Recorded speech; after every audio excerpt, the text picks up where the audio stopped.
네, 디지털 업무 전문가 조코디입니다. 2025년도에 또 회사의 새로운 ICT 도구를 이용해서 생산성을 올리고 싶으신 분들이 많이 있으실 텐데요. 가장 기본적인 이메일 소통을 줄이면 생산성이 올라가는 것은 분명합니다. 그래서 이메일 소통 대신에 사용할 수 있는 방법에 대해서 한번 소개를 해 드리려고 합니다. 저는 디지털 업무 전문가이고 디지털 전환을 위해서 도와드리고 있는 코디네이터입니다. 자, 이메일 정말 오랫동안 우리가 아무런 의심 없이 사용하고 있는 메시지 서비스인데요. 사실은 이메일을 쓰면서 어 조금 비효율적인 점들이 많이 있습니다. 우리가 한 20년 전, 30년 전에는 이메일 당연히 이렇게 써야 된다고 생각을 했는데 어 점점 커뮤니케이션 하는 대상자들이 많아지고 내용이 많아지다 보니 이제는 정말 일하는 것이 '이메일을 위해서 일하는 것이 아닌가.' 할 정도로 이메일은 복잡해지고 그리고 많아졌습니다. 이메일의 양은 과거보다 계속 증가를 하고 있는 것도 문제입니다. 일단은 이메일을 받았을 때 가장 큰 문제, 요렇게 회신이 많은 경우 리리리리리 붙으면은 정말 내용 파악하기가 어렵습니다. 그리고 특히나 회신을 했는데 중간에 뭐 CC로 한번 껴있거나 한다면은 정말 내가 왜 CC로 껴있는지도 잘 모르고 계속 메일을 받아야 되는 그런 문제점들도 있죠. 그리고 참여자들이 사실은 많습니다. 1대1 대화가 아니고 1대 N 대화가 되기 때문에 CC나 BCC 뭐 포워드 이렇게 한번 껴 버리면은 정말로 많은 대화에 내가 어떤 내용을 파악을 해야 되는지 잘 모르죠. 그냥 보내는 사람은 "참고하세요."라고 보내는데 내가 그걸 왜 참고를 해야 되는지 모르는 경우들도 많이 있습니다. 그리고 인제 기본적으로 배열 순서가 시간 순서로 관리가 되다 보니까 정말 내가 요 정보랑 관련된 내용을 찾기에 어렵습니다. 물론 지메일 같은 경우에는 이제 스레드 방식으로 관련된 메일들이 연결이 돼서 좀 보기는 쉬워지지만은 그래도 어렵습니다. 정말로 이메일은 점점 복잡해진 것 같습니다. 이메일 리스트를 한번 살펴보면은 우리가 요 내용이 시간 순서로 되어 있기 때문에 왼쪽에 보이는 관련된 업무랑 연결되기도 어렵죠. 물론 잘 하시는 분들은 또 라벨이나 아니면은 여러 가지 방법을 이용해서 좀 표시를 하려고 노력을 하시는데 이것도 어느 정도 한계를 넘어서면은 무의미한 것 같아요. 업무는 많은데 각각의 내용에 대해서 각각 라벨로 관리를 하고 그런 것도 어려운 것 같습니다. 특히나 to, cc, bcc 요런 내용들이 막 섞여 있으면은 도대체 이것을 나한테 왜 보내는지 이유도 모르고 단지 팀장이라는 이유로 팀원들이 무진장 많은 이메일을 포워드, CC를 계속 넣고 있는 거죠. 팀원분들도 조금 내용을 좀 정정을 하셔야 되는 게 팀장이라고 모든 내용을 다 알고 있어야 되는 것은 아닙니다. 그렇게 많이 CC로 보내거나 아니면 포워드로 보내 버리면은 팀장이 내용 파악을 할 수가 없어요. 자, 이메일 확인하는 방법. 갑자기 어떤 업무에 인발부가 돼서 이메일을 확인하려면은 일단 생뚱맞은 이메일을 하나 받게 됩니다. '나한테만 보내는 메일이다.' 아니면은 '처음 보내는 메일이다.' 이럴 때는 내용 확인하는 것이 쉽습니다. '이런 사람이 이런 내용을 나에게 요청을 했구나. 내가 이렇게 해결을 해 주면 되겠다.'라고 아주 쉽게 이해를 할 수 있는데 CC, BCC 아니면은 중간에 포워드 이런 식으로 여러 가지 메일이 섞여 있는 것들을 보면은 일단 히스토리 어 보다 일단은 어 메일 수신자를 먼저 한번 확인을 해야겠죠. 왜 이 사람이 나한테 보냈는지 확인을 해 보면 나한테는 CC로 보냈고 이것이 우리 팀의 누구 홍길동 팀원이 상대 거래처에 이런 내용으로 요청한 메일이니까 나는 팀장이고 이런 내용을 알고 있어라. 인제 이런 내용으로 CC를 넣었구나. 이런 식으로 이해는 할 수가 있습니다. 그런데 또 내용이 내가 CC로 들어가 있기 때문에 상대방도 보낼 때 전체 회신을 해 버리면은 이제 두 사람의 대화를 나는 계속 모니터링을 할 수 있는 장점은 있습니다.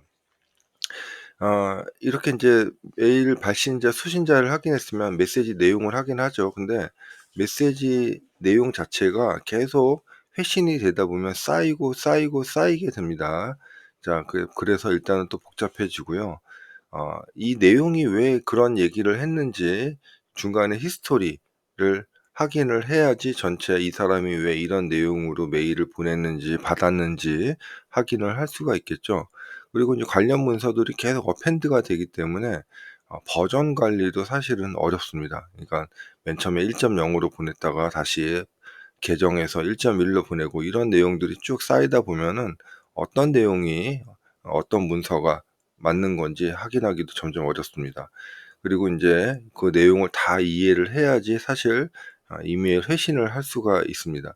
정말로 시간이 많이 걸립니다. 그래서 경우에 따라 특히 외국계 회사들이 요런 것들이 좀 심한데 하루 종일 일을 하죠. 왜냐하면 이메일이 하루 종일 들어옵니다. 그런데 이메일은 많이 쓰고 있는데 실질적으로 업무는 잘 진행이 안 되는 경우들이 있습니다. 그냥 다가가서 옆에 있는 사람한테 이야기를 하면 금방 끝날 내용을 또 CC, BCC를 뭐 많이 넣어서 팀원들한테 알려준다고 해서 어 내용을 복잡하게 하는 경우들이 외국계 회사에서 좀 있는 것 같습니다. 자, 이메일 사용하는 것을 분석을 3 가지 축으로 한번 보여 드리면은 일단 많이 보는 건 시간축이죠. 시간 순으로 쭉 정렬이 될 것이고요. 또 사용자 뭐 뭐 뭐 팀장, 뭐 팀원, 뭐 파트너 이런 식으로 해서 많은 사람들하고 연결된 팀들의 메일들이 연결이 될 것입니다. 또한 업무별로 뭐 프로젝트, 이슈, 공동 업무 이런 것들이 이렇게 3 차원으로 관련이 돼서 이런 내용의 메일들이 둥둥둥 이렇게 떠다니게 되는 것이죠. 근데 우리는 이런 내용들을 볼 때 시간 순서밖에는 볼 수가 없습니다. 그러기 때문에 이런 것들을 파악하기 데 시간이 많이 걸린다는 문제가 생기는 것이죠. 자, 그런데 요런 것들이 나만 그러는 것이 아니고 사실은 팀장이나 뭐 우리 팀원이나 아니면 파트너 모든 사람들이 공통적으로 가지고 있는 문제가 될 것 같습니다. 그러기 때문에 내용은 복잡한데 메일은 많고 어 정리가 안 되고 이런 문제가 계속 생기게 되는 것이죠. 그래서 제가 추천드리는 것은 이런 메일들을 이렇게 메일함에서 관리하지 말고 카드라는 개념으로 한번 관리를 해 보자. 이것은 물론 외부 사람들하고는 이렇게 할 수가 없을 것이고요. 내부 팀원들하고는 이 카드로 한번 해 보자. 예를 들어서 어떤 견적서의 요청을 받았을 때 그것을 관련된 사람들한테 포워드로 메일을 보내는 것이 아니고 카드를 하나 등록하게 됩니다. 그리고 거기에서 정말 필요한 사람들만 인발부를 해서 그 카드 내에서 어 뭐 요 뭐 제안서나 견적서를 쭉 작성을 하게 되는 것이죠. 그러면은 이런 카드들이 팀에서 여러 가지 회사에서 여러 개가 등록이 될 것입니다. 어떤 업무가 진행이 될수록 그런 댓글로 어떻게 업무가 처리가 되고 있는지 쭉 볼 수가 있을 것이고요. 요런 것들에 대해서는 사실 팀원이나 아니면 회사에 의사결정하는 사람들이 중간에서 뭐 견적서를 보냈네. 견적서를 받았네." 뭐 이런 내용에 대해서는 확인을 할 필요가 없습니다. 5%만 할인해 달라고 했네."